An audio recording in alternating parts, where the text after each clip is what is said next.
Welcome to today's explainer. Today we're unpacking a truly fascinating and, yeah, maybe a slightly uncomfortable theological breakdown from Pastor Elvis. We're going to be looking closely at the deep truths found in the book of Colossians. It's all about human nature, divine authority, and the real meaning of justice. Okay, let's dive into this. It really boils down to one simple question. Who actually has the right to judge? Let's be completely honest with ourselves for a second. When somebody wrongs us, our universal, knee-jerk human instinct is to want revenge, right? We just want to grab that gavel and issue a sentence right then and there. But if we zoom out and look at the grand courtroom of life, who truly holds that kind of authority? Are we, as flawed humans, actually qualified to sit on the judge's bench? To answer that, this entire message is grounded in one foundational verse. Colossians 3:25 states, "Anyone who does wrong will be repaid for their wrongs, and there is no favoritism." And that right there is our core premise. It establishes that true, ultimate justice doesn't belong to us at all. It belongs entirely to God. To help make sense of all these profound theological insights, we'll walk through 5 logical pillars. First, the rule of impartial justice. Second, the trap of human judgment. Third, blindness to our own sins. Fourth, the Holy Spirit's guidance. And finally, number 5, patience and ultimate reward. Starting right in with Pillar 1, the rule of impartial justice. The absolute bedrock of this entire framework is that the ultimate judge does not play favorites, period. What this means is God judges and rewards everyone strictly based on their actions, totally without bias toward their background, whether Jew or Gentile. He absolutely cannot be bribed. So the crucial point is, you can't just rely on some fancy religious title or your past good deeds to get you out of trouble if you continue to do wrong. I mean, even those who perform miracles will be turned away if they continuously practice lawlessness. Rich or poor, it doesn't matter. There are 0 loopholes in this courtroom.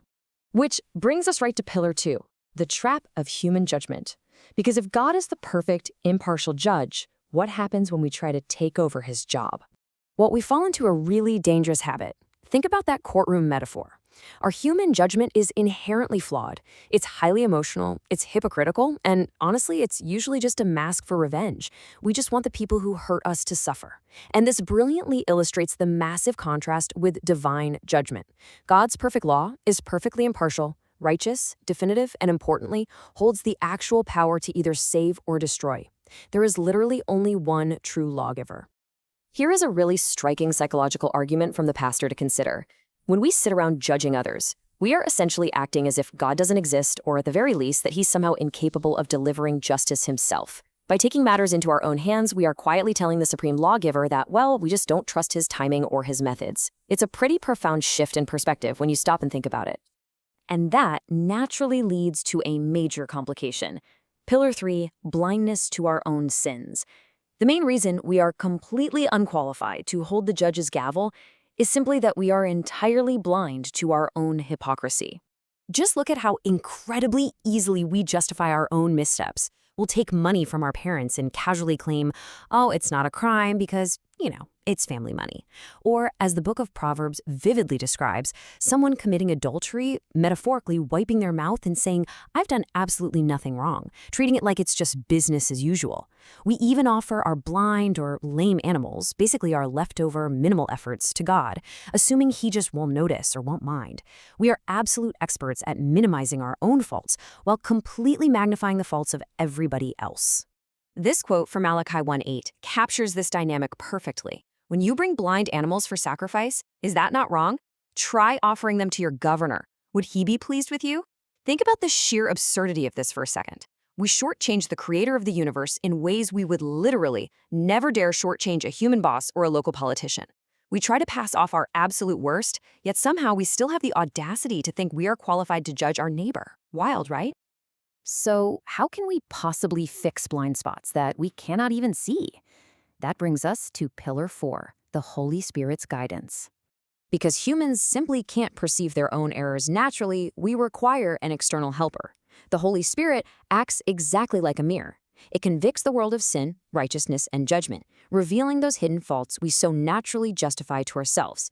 Basically, it functions as that crucial internal mechanism for self-awareness that we otherwise completely lack.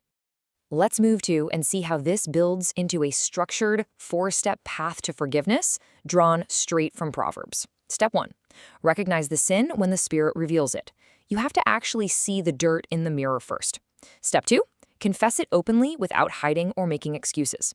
Step 3. Abandon the sin completely. And step 4. Receive God's mercy. As the text outlines, whoever conceals their transgressions will not prosper, but whoever confesses and forsakes them will absolutely find mercy. Now, if we follow that path and actually leave the judging to God, where does that leave us when we are the ones who have been wronged? This brings us to our final section, Pillar 5, Patience and Ultimate Reward. The ultimate biblical example of enduring injustice is the story of Job or Ayub. Let's look at his timeline. First, he endures unimaginable, unjust suffering. Second, despite getting terrible advice from the people around him, he maintains extreme patience. Third, he outright refuses to take revenge or curse God.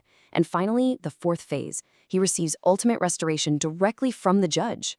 Job clearly demonstrates that true faith isn't about fighting for your own immediate justice. It's about patiently enduring hardship while waiting for God's righteous, perfect timing.